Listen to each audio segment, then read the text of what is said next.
Magandang hapon po. Isang grade 10 student ang pinagbubugbog sa isang paaralan sa Isabela City, Basilan. Ang dalawang nambugbog, parehong grade 9. Dinala sa ospital sa Zamboanga City ang biktima na napagtripan daw.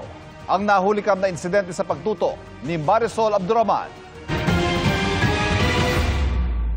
Sa video nito na viral sa iba't ibang social media pages. Sinuntok, siniko at sinipa ng dalawang estudyante ang isa pang mag-aaral. Kahit umiiyak, tuloy pa rin sila sa pananakit. Nangyaring insidente sa Basilan National High School noong June 25. Kinumpirma ito ng prinsipal ng paaralan. Sa pamamagitan ng sulat, nireport ng paaralan noong June 30 sa Isabela City Police Station ang pananakit sa 15 taong gulang na biktima. Katuwaan, konsunadaan, trip, parang ganun. Dinala sa ospital sa Zamboanga City ang biktima na isang grade 10 student na nakaranas ng pananakit ng ulo at pagsusuka. Pinadala po natin sa local hospital. Then after, transfer namin sa Zamboanga City para mabigyan ng magandang gamot at medical attention. Parehong nasa grade 9 naman ang mga suspect, ang dalawang CICL o Children in Conflict with Law. Pinipilit siyang manigarilyo or something, basta may pinapagawa sa kanya na hindi, ayaw niya gawin. Nasa kustodiya na ng CSWD ng Isabela City ang dalawa. Pinail sa kanila is bullying, yung under sa ating anti-bullying act. Pero since minors po sila, they will be handled in court in accordance to juvenile justice and welfare yung ating, they will be considered as CICL. Magkakaroon na raw ng police visibility, hindi lamang sa labas kundi maging sa loob ng campus. Pina-activate na rin daw ang mga CCTV sa eskwelahan at kahit walang klase, bawal magtambay sa loob ng classroom.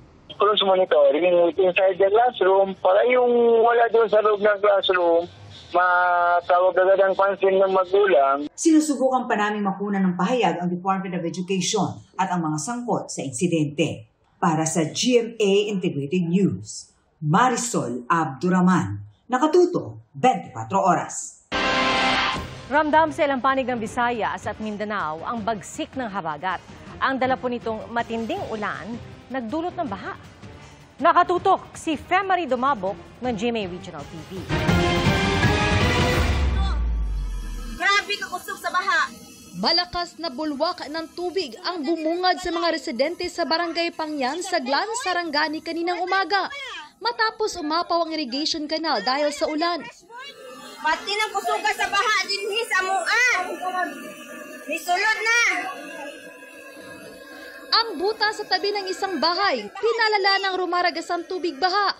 Pinasok ng tubig ang mga bahay at kalapit na tindahan. May mga sasakyan din na pilit sinuong ang baha.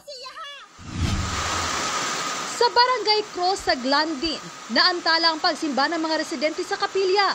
Nabasa ng lakas ng buhos ng ulan ang loob nito. Nagsagawa na ng disaster responder mga otoridad sa lugar. Umapaw naman ang tubig at binahang isang ilog na konektado sa dagat sa Jose Abad Santos sa Davao Occidental. Nagtulong-tulong ang mga mangingisda sa pagbuhat ng kani-kanilang bangka papunta sa Dalampasigan. Napansin daw nila na unti-unting tumaas ang tubig matapos bumuhos ang ulan sa lugar kaninang umaga. Nagmistulang ilog naman ang kalsada sa Barangay Basak Pardo sa Cebu City kaninang umaga. Dahil sa taas ng baha, may mga motoristang itinulak na lang ang kanilang motorsiklo. Ang iba, pilit na sinuong ang baha. Waterworld. Naglutangan naman ang mga basura sa abot-tuhod na baha sa isang sityo sa kaparehong barangay. Sa kabila nito, sinuong ng mga residente ang baha, gayon din ang mga sasakyan. Wala namang naitala ang CDRRMO na nasugatan sa malawakang pagbaha sa Cebu City. Ang mga pagulan sa Visayas at Mindanao ay epekto ng southwest monsoon o habagat ayon sa Pag-asa. Para sa GMA Integrated News, Femari Dumabok ng GMA Regional TV. Nakatutok 24 oras. Tatlong magkakaanak ang nasawi sa sunog sa San Mateo, Rizal. Nakatutok si EJ Gomez. Nilamon ng apoy ang dalawang palapag na bahay sa Barangay Ampid 1, San Mateo, Rizal, mag-aalas 2 ng madaling araw kanina. Naging pahirapan ang pag-apula sa sunog na itinaas sa unang alarma. Nagising po kasi ako, may naririnig ako na parang may pumuputok. Mula po sa baba, umakyat siya bago siya nag-spread papunta ho dun sa likod. Paglabas ko kasi naglalagablab na siya. Nervyos na ako talaga. Nakakatakot. Medyo nagkaroon po ng unting aberya sa operation po namin kasi po yung pinaka main road na papunta po dito is for repair po siya. Kaya karamihan po ng mga nag-responding fire trucks po namin is umikot pa po, naghanap pa po ng mga alternative routes pa po na mapuntahan. 4 na magkakaanak ang natutulog sa loob ng bahay noon, pero 3 sa kanila ang nasawi. Ang 60 anyos na ina, ang kanyang 30 anyos na babaeng anak at 28 anyos nitong asawa. Ang mag-asawang biktima ay nakita sa loob ng CR. Doon sila nagkulong, nasuffocate sila, then nasunog na sila doon. Yung nanay naman ay nasa 2nd floor. Dahil nasunog ang ikalawang palapag, bumigay ito at nahulog sa unang palapag ang nanay. Ang 74 anyos naman na ama nakatalon umano mula sa ikalawang palapag ayon sa mga kapitbahay na nagtakbo rin sa kanya sa ospital. Nagtamo siya ng first-degree burn sa ilang parte ng katawan. Ayon sa Bureau of Fire Protection, gawa sa light materials ang nasunog na bahay. Sa initial assessment namin mamukang ancestral house to na which is gawa sa kahoy. So kaya mabilis talaga yung pagkalat ma'am ng apoy. Nadamay sa sunog ang sasakyang nakaparada sa harap ng bahay. Nakaligtas naman ang mga alagang aso. Tumagal ng 1 oras ang sunog na tuluyang naapula kaninang 2:59 a.m. Patuloy ang investigasyon ng BFP ukol sa sanhi ng sunog, gayon din ang halaga ng pinsalang dulot nito. Labis ang hinagpis ng mga kaanak ng mga nasawi. Tumanggi silang humarap sa media. Para sa GMA Integrated News, EJ Gomez, nakatutok, 24 oras. Timbog sa La Union na isang pulis na nag-upload umano ng masaselang video ng dating kasintahan. Tinatakot din umano ng pulis ang dating kasintahan para muling magkita. Nakatutok si John Consulta. Sa surveillance ng NBI Ilocos Regional Office, makikita ang pagdating ng kanilang primary target sa isang kainan sa Rosario, La Union nitong Biyernes. Nang kunin ng suspect ang gamit ng complainant para sana sa kanyang plano, nilapitan siya ng mga operatiba ng NBI Ilocos at PNP Integrity Monitoring and Enforcement Group o IMEG ng Region 1.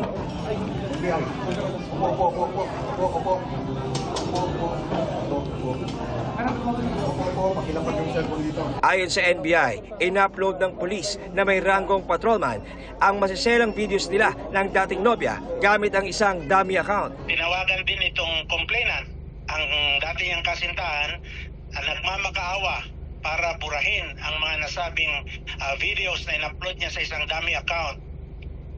Subalit, ang ginawa naman ng subject ay pinilit niya na makipagkita ulit sa huling pagkakataon upang mapagbigyan sa kanyang makamundong kagustuhan. Nakakumpiska sa suspect ang kanyang service firearm at cellphone na ginamit niya sa pag-upload ng masaselang videos at pananakot sa biktima. Sinusubukan pa namin makuha ng pahayag ang suspect na nasa kustodiya na ng NBI Ilocos Regional Office. Para sa GMA Integrated News, John Consulta, nakatutok, 24 oras. Pwede pang ma-recover ang mga buto ng mga missing sabungero na umano'y itinapon sa Taal Lake ay kay Science and Technology Secretary Renato Solidum. Paliwanag ng kalihim, posible ito dahil hindi naman daw nadidecompose o nabubulok ang buto. Ang nabubulok lang daw ay mismong laman ng buto. Nakadepende rin ito kung saan sa Taal Lake itinapon ng mga nawawalang sabungero. Handa raw ang DOST na tumulong sa paghahanap sa mga labi. Samantala, hinihikayat ng National Police Commission o NAPOLCOM si Julie Dondon Patidongan alias Totoy na mag-file ng complaint affidavit sa kanila bilang whistleblower sa kaso ng mga missing sabungero. Mas mapapabilis daw ang usad ng kaso kung i-file ito sa NAPOLCOM lalo't may mga idinadawit ng mga pulis. Nananatili pa rin banta sa Ilocos Norte ang masamang panahon dahil sa habagat at bagyong Bising. Bawal pa rin ang pagpalaot dahil sa malakas na ulan. At mula sa Pagudpud, Ilocos Norte, nakatutok live si Darlene Tay. Darlene? Pia, katitila lang ng malakas na ulan na may kasama ring malakas na hangin dito sa bayan ng Pagudpud. Hapon kanina nagsimulang maranasan yung ganyang klase ng panahon. Pero ayon sa ilang nakausap naming residente ay ilang araw na nilang ramdam yung epekto ng masamang panahon. Buong araw makulimlim sa Pagudpod, Ilocos Norte. Pabugso-bugso ang malakas na hangin. Panaka-naka naman ang ulan, lalo sa hapon. Pero mas maayos na ang panahon ngayon kumpara kahapon at sa mga nakaraang araw. Kaya si BJ sumisid na para mamana ng isda matapos matigil ng 5 araw. Matumal ngayon, ma'am, kasi maano yung malabo yung tubig ngayon. Bakit? Kasi may bagyo. Ilang pirasong maliit na isda at pulita lang ang nakuha niya. Sakto lang sa pang-ulam, pero wala pa rin siyang kita. Inabutan naman namin ng ilang residenteng nagtutulong-tulong hatakin sa Pampang ang lambat ng isang papabalik na bangka ng mangingisda. Konti. Kasi may bagyo kasi. Wala pang 3 kilo ang mga isda, puro butete pa. Kaya itinapon din ang karamihan sa dagat. Wala na naman daw kita si Richard na 1 linggo na raw hindi nakakapangisda. Talang ganyan ang fisherman, ma'am. Kahit walang huli, pwede na rin. Ayon sa Pag-asa, dahil lumakas pa ang bagyong Bising, magiging maalon sa kanlurang bahagi ng Ilocos Norte, kabilang ang bayan ng Pagudpod. Kaya bawal uling pumalaot ang mga mangingisda. In coordination with the Philippine Coast Guard and the PNP Maritime as well as yung mga local government units natin sa barangay, sa city, sa mga munisipyo at sa province, pinaigting natin yung pagbabantay at info dissemination sa mga fishery folks natin. Na huwag munang pumalahot habang malakas yung alon. Ang ilang turista naman dito sa Pagudpod, tuloy pa rin ang bakasyon kahit masama ang panahon. Parang staycation na nga maghapon kahapon eh. Pero pinag-pray na lang namin. Sabi ko, you have to wake up early in the morning para masulit. Pia, hindi raw ibinababa yung alerto sa buong probinsya. Nananatili raw nakahanda ang provincial government sa anumang magiging epekto ng bagyo. Yan ang latest mula rito sa Pagudpod, Ilocos Norte. Balik sa iyo, Pia. Maraming salamat, Darlene Kai. Isa nakaparadang kotse sa Caloocan ang binasag ang bintana at ninakawan. Tumakas sa mga salarin na riding in tandem. Ang nahulikam na pagnanakaw tinutukan ni Bea Pinlac. Nakaparada ang sasakyang ito sa harap ng isang commercial building sa Barangay 67, Caloocan City. Ang may-ari ng sasakyan, nagpapamasahe raw sa building noon kasama ang kanyang partner. Maya-maya, lumapit sa sasakyan ng lalaking ito, naglabas siya ng ilaw at tila sinilip-silip ang loob ng sasakyan. Umikot pa siya sa paligid nito. Ilang sandali pa, bumalik ang lalaki at may kinalikot na sa bintana ng sasakyan. Binasag na pala niya ito. Pinasok niya ang sasakyan. Tsaka tinangay ang bag na naiwan sa loob. Hindi po clear kasi sa CCTV pero sabi po ng mga pulis na posible daw po na spark plug yung pinangbasag dun sa salamin para mag-shatter yung bintana. May dumaan pang customer ng isang convenience store sa building na napatingin sa ginagawa ng lalaki. Nadaanan niya yon. Ang pagkakala niya may naiwanan sa loob kaya binasagan salamin. Sinabihan siya, binantaan siya na huwag ka magsusumbong, sasaksakin kita. Agad naman tumakbo pabalik ng building ang babae para magsumbong. In the middle of our massage, bigla na lang kaming tinawag ng mga tao ng establishment na may nambasag daw ng sasakyan namin. Pagka-check namin is basag na po yung bintana namin sa left side ng sasakyan. Ang lalaki naman, pinasok ulit ang sasakyan at dumampot pa ng isa pang bag. Hindi na nahagip sa CCTV pero may kasabwat pa umano ang lalaki na nagmaneho ng motor nila patakas. Biglang bumaba yung dalawa, nagtatakbo sila. Wala na yung nagbasag, nakaalis na. Ayon sa biktima, 2 bag ang tinangay ng mga salarin. Ang halaga ng mga gamit na laman nito, hindi bababa sa 5,000 piso. Buti na lang nasita niya, kung hindi, na limas lahat ng gamit namin sa loob ng sasakyan. Inireklamo raw ito agad ng biktima sa pulisya. Ito po ay nai-report lang po verbally po sa amin. Ayon po dun sa nabalitaan po namin, ito po ay dumirekta sa kapulisan para i-report po. Patuloy na nakikipag-ugnayan sa mga otoridad ang biktima para sa investigasyon. Para sa GMA Integrated News, Bea Pinlac, nakatutok 24 oras.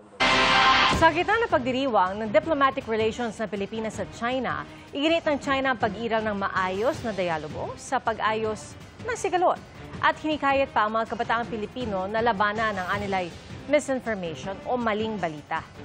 Nakatutok si JP Soriano. Nakasalalay raw sa mga kabataang Pilipino ang kinabukasan ng relasyon ng Pilipinas at China.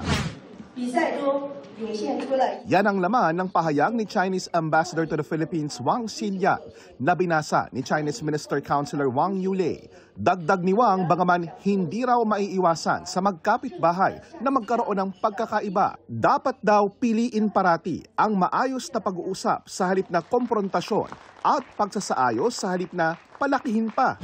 Ang Chinese Embassy, hinikayat ang mga kabataang Pilipino na pagtagumpayan ang mga anilay misinformation o maling balita at makita raw ang tunay na kwento ng kanilang bansa. Walang sinabi ang embahada kung ano ang maling impormasyon tungkol sa China ang tinutukoy nila.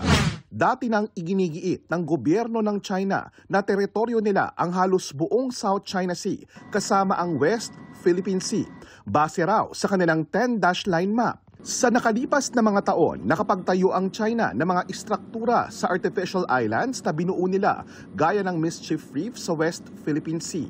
Kahit pa nanalo ang Pilipinas sa 2016 arbitral ruling na nagsasabing walang basihan ang punto ng China at kinatigan ang Pilipinas sa karapatan nito sa West Philippine Sea. Wala pang tugon kaugnay dito ang Department of Foreign Affairs. Pero kamakailan lang mariing inalmahan ng gobyerno ng Pilipinas ang pinakabagong kaso ng pambobomba ng tubig ng China Coast Guard sa maliit na barko ng BFAR sa isang bahagi ng West Philippine Sea. Ang kanilang mga pahayag sinabi sa mga ginagawang pagdiriwang ng 50th anniversary ng diplomatic relations ng Pilipinas at China na inorganisa ng Federation of Filipino-Chinese Chambers of Commerce and Industries Incorporated. Dinaan pa sa isang contest sa social media ang panawagan sa mga kabataan. From this competition, we have seen the beauty of diversity with our youth participants from different backgrounds, cultures, and experiences who express their viewpoint on Philippine-China diplomatic ties. Para sa GMA Integrated News, JP Soriano, nakatutok 24 oras. Apektado po ngayon ang masamang panahon ang presyo at kalidad ng gulay sa mga bagsakan at pamilihan. Nakatutok si Nico Wahe. Ngayong tag-ulan, may mga magsasaka sa Benguet ang napilitang anihin na ang kanilang mga pananim. Sabi ng nakausap naming nasa La Trinidad Vegetable Trading Post, halos palugin ang ibinenta kahapon ang mga panindang repolyo. Kahapon talaga yung medyo may kalakihan, 12 ang bigay namin. Pag tag-ulan kasi, medyo mabilis na ma-harvest kasi masisira ngayon. Wala raw oversupply ng repolyo. Binili naman daw ng mga nag-aangkat. Pero tinatawaran pa lalo kung basa ang mga gulay. Ang pechay umbok mula 20 pesos, bagsak na sa 13 pesos ang kilo. Matumal daw kasi ang bentahan sa Metro Manila dahil sa pag-uulan. Yan ang inaano ng mga buyers ngayon. Sabi niya, hindi masyadong mabenta, na nalulusaw lang yung iba. Kaya kaysa walang kitain, ibababa na lang nila ang presyo. Sa Balintawak Market, ang dating 70 pesos kada kilong repolyo, 50 pesos na lang. Siguro mababa yung kuha nila, kaya mababa din yung bigay nila sa amin. Ang mamimiling si Marivic nagulat din sa baba ng presyo ng gulay. Alin po yung mura, ma'am? Mga bagyo, tulad ng repolyo, patatas. Pero yung mga Tagalog, yung sitaw, mahal. 200 pesos lang ang kuha niya ngayon sa isang bundle ng repolyo na noong nakaraang linggo ay 380 pesos hanggang 400 pesos. Ititinda rin ito ni Marivic. Sa Kamuning Market, nasa 80 pesos ang presyo ng repolyo sa tindahan ni Josefina. Humahango lang siya. Kasi kami sir, ano lang kami, kumbaga... Para third man? Oo, ganun. Kaya medyo mataas ng 10, ganun. Sa ibang tindahan, 70 pesos per kilo ang benta. Ang broccoli na dating nasa 130 pesos kada kilo, tumaas ngayon sa 190 pesos. Habang ang cauliflower, mabibili rin sa 190 pesos ang kilo. Siguro siyempre, tag-ulan. Ayon sa mga nagtitinda, nakadepende pa rin talaga ang presyo sa bigay ng kanilang supplier. Sinusubukan pa naming makuha ang reaksyon ng Department of Agriculture. Para sa GMA Integrated News, Nico Wahe, nakatutok 24 oras. Nakatutulong daw para sila mag-aaral at guro ang AI o Artificial Intelligence, partikular ang Generative AI. Pero ang mismong intelligence o critical thinking ng mga estudyante, natutulungan ba? Yan ang tinutukan ni Bon Aquino. Ang incoming second-year college student na si John D niya tunay na pangalan, palihim daw na gumagamit ng AI sa kanyang assignment. Magsisearch po ako ng topic, tapos dun po is kinuha ko po yung text. Ang mga nakuhang impormasyon inilalagay daw niya sa slide presentation. At dahil takot daw siyang mabuko ng guro, dumidiskarte siya para hindi mahalata. Inahaluan ko po ng konting sariling opinion ko po. Ang senior high school teacher na si Daisy Marasigan, nag-post sa kanyang social media account ng tutorial ng paggawa ng lesson plan gamit ang AI. I think it's high time, especially in the 21st century, na kinakailangan na nating i-embrace yung AI. But of course, there is caution. Para makasabay sa AI, sabi ng DepEd. Soon, babaguhin na rin natin yung ating curriculum para matuto gumamit ng AI. Bata, matutong gumamit ng AI yung mga guro natin. Yan ang pagbabago na in-anticipate po natin sa darating na mga taon. Ang problema, makakapag-isip pa kaya ang mga estudyante? Sa pag-aaral kamakailan ng Massachusetts Institute of Technology o MIT, lumabas na ang paggamit ng AI para magsulat ng essay ay maaaring magdulot ng cognitive debt o yung kawalan ng effort na mag-isip para makasagot at posibleng pagbaba ng kakayahang matuto. Hindi pa definitive ang resulta at hindi pa napi-peer review. Pero ayon sa isang local academic head na naniniwalang binago na ng AI ang edukasyon sa bansa. Karaniwan, ginagamit ito bilang gabay, pero hindi bilang sagot sa kabuuan. Kasi kailangan pa rin natin ng critical thinking, kailangan pa rin natin na mag-aral. Sa kanilang universidad, hanggang 15% lang ng thesis at research paper ng mga undergraduate ang pwedeng gamitan ng AI. May AI tools daw sila para ma-detect kung merong sumobra. Para sa GMA Integrated News, Von Aquino, nakatutok, 24 oras. Naging typhoon na sa labas ng Philippine Area of Responsibility ang Bagyong Bising at may tropical cyclone wind signal ulit na itinaas ang pag-asa.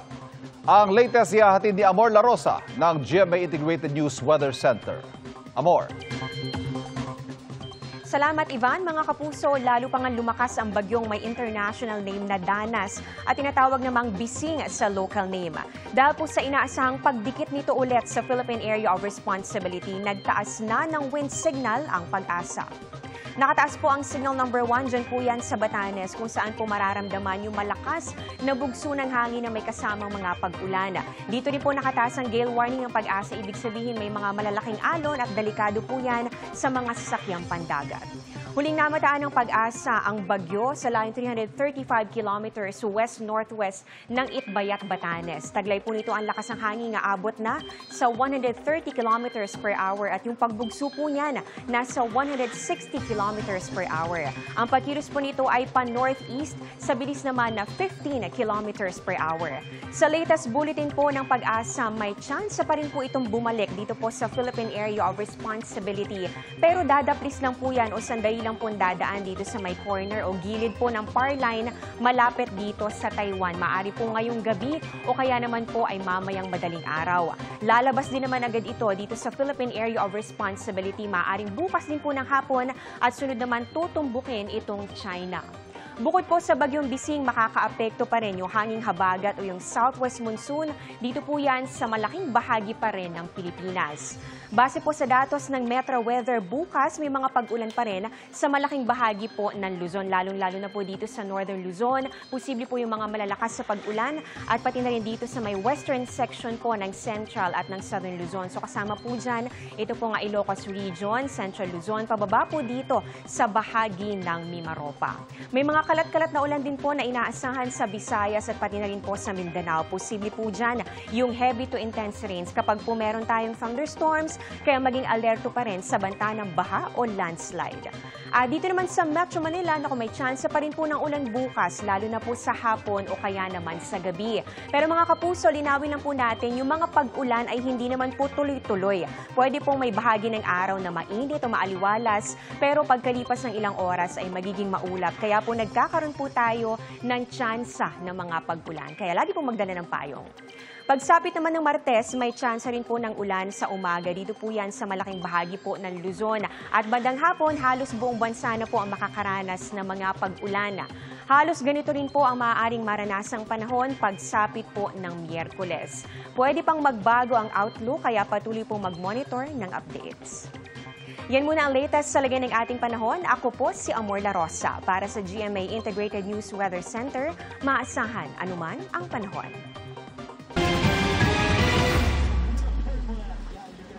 Sardinas ang ulam ng pamilya ni Jonathan ngayon. Kailangan kasing pagkasyahin ang minimum wage na kita niya. Tingin ko kulang sa mga manggagawa yan kasi sobrang mahal din ng mga bilihin ngayon. At bukod doon, bukod dun sa pagkain, marami na rin tinaas. Gaya ng mga sa pagbayad sa kuryente. Noong 19th Congress, hindi pumasa ang panukalang legislated wage increase. Ngayong 20th Congress, naghain ng magkakaibang panukalang daily wage increase ang ilang senador. Pinakamataas ang sinusulong ni Senador J.V. Ejercito, 250 pesos. Sa inflation ngayon, sa pagtaas ng presyo ng bilihin. Kaya ako ginawan 250, alam ko naman na siyempre, tatawad pa yan. Whether it's 150, 100, 150 at least, malaking bagay po sa ating manggagawa. Maaaring isang committee hearing na lang daw pagbukas ng 20th Congress at maisasabatas ito sa loob ng isang taon. Sa Kamara, may mga bersyon na rin ng panukalang batas, gaya ng isang panukalang 200 peso wage increase. Para kay TUCP Party List Representative Raymond Mendoza, hindi katanggap-tanggap ang 50 peso wage hike ngayon sa NCR. May hiwalay ring panukala para sa 1,200 pesos na national living wage. Ano kaya ang pananaw ng minimum wage earners kung may pumasamang legislated wage hike? Pag tumataas yung sahod natin, sir, tumataas din yung yung bilihin. Para sa akin, sir, sa ngayon, sir, 1,000 dagdag nila. 1,000 yun, sir. Sa tingin ko, walang magre-reklamo niyan. Kulang pa po yun, sir, para sa tulad kong pamilyado. Sa July 18, epektibo ang 50 pesos na wage hike o mahigit 1,000 piso sa isang buwan na inutos ng Metro Manila Regional Wage Board. Nauna nang sinabi ng National Wages and Productivity Commission na kailangan ding balansehin ang ipatutupad na dagdag sahod dahil sa pangambang maaari ding mauwi ito sa pagmahal ng bilihin at makaapekto sa bilang ng trabaho. Naghain din si Senador Win Gatchalian ng Ginhawa Act na layong ma-exempt sa income tax ang mga kumikita ng 400,000 pesos sa isang taon o nasa 33,300 pesos kada buwan. Sa train law kasi, tax exempt kapag 250,000 pesos kada taon ang sweldo ng empleyado. Napako na yung 250. No, ngayon, at alam naman natin, every year may inflation. So, in-adjust namin sa inflation at tinaasan pa namin. So, it's just fair, no? Because ang inflation natin for the last 10 years ay napakataas. Sa panukala, itataas din sa 250,000 pesos ang tax-free na bonus mula 90,000 ngayon. At alisin ang tax sa service charge at iba pang bayad sa mga empleyado tulad ng night differential. Para sa GMA Integrated News, Mav Gonzalez, nakatutok, 24 oras. Sinuspindi ng LTO ng 70 araw ang lisensya ng motorista na nag-post at nag-viral online ng video na kuha habang nagmamaneho ng sports car. Ayon po sa LTO, ang ginawa ng driver para sa content ay malinaw na paglabag sa batas trapiko. Pinagpapaliwanag at pinaharap ng LTO ang registered owner ng sasakyan. Batay sa show cause order ng LTO, liable ang nagmamaneho para sa reckless driving, paglabag sa Anti-Distracted Driving Act at Land Transportation Code. Hindi siya pinangalanan ng LTO sa kanilang payag pero naka-attribute ang kanyang social media post sa isang Josh Mojica. Shinare din ni Mojica ang post ng LTO na nilagyan niya ng caption na, "Hindi ako yan, promise." Sinusubukan pa namin siyang makunan ng reaksyon.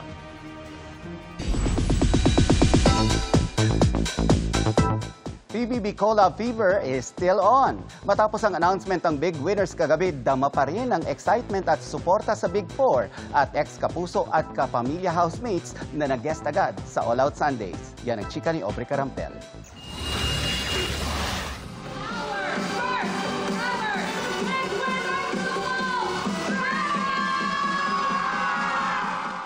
Overwhelming support sa PBB Celebrity Collab Edition Big Winners na sina Brent Manalo and Mika Salamanca, dama sa hiyawan at pagmamahal ng kanilang friends, family and fans. Gaya ng heartfelt hug ni ex-housemate Bianca De Vera kay Mika. Proud din ang content creator na si Benedict Cua sa best friend niyang si Mika. Si Magandang Gabi PBB host Gabby Garcia may congratulatory message din for Breca. Hirit ng netizens, big winner din daw si Shuvi sa kanyang photo with her OG and in real life TDH or tall, dark and handsome na sina Donnie Pangilinan and Anthony Constantino. Speaking of TDH, dashing sa kanilang big night outfits, sina Donnie, Michael Sager and Emilio Daez. Millie, Rami, and Mikver are present sa photo ni Michael kasama ang kanyang mga naging kapamilya duos. Kilig moment naman ang hatid ng tila paglayag ng Wilka ship ni Will and Bianca sa touching moment nila together na may OA reaction pa from their fellow housemates. The big night just got bigger sa mga pasabog performance ng ex-Kapuso house guests, Michelle D. and Bianca Umali. Pero bago yan, may pa-warm up na kasama ang ilan sa housemates. After the big night, big stage naman sa All Out Sundays ang binisita ng Big Four, kasama sina Kapuso housemates Michael, Vince, and Josh. Humarap sila sa bagong challenge sa outside world, ang Barkada Oke Challenge. Adjusting pa rin daw sa outside world ang housemates. Ang Breka, halos wala pang tulog na overwhelmed pa rin sa kanilang pagkapanalo at sa nangyari from the big night. At yan po ang mga balita ngayong weekend para sa mas malaking misyon at sa mas malawak na paglilingkod sa bayan. Ako po si Pia Arcangel. Ako po si Ivan Mayrina mula sa GMA Integrated News, ang News Authority ng Pilipino. Nakatutok kami 24 oras.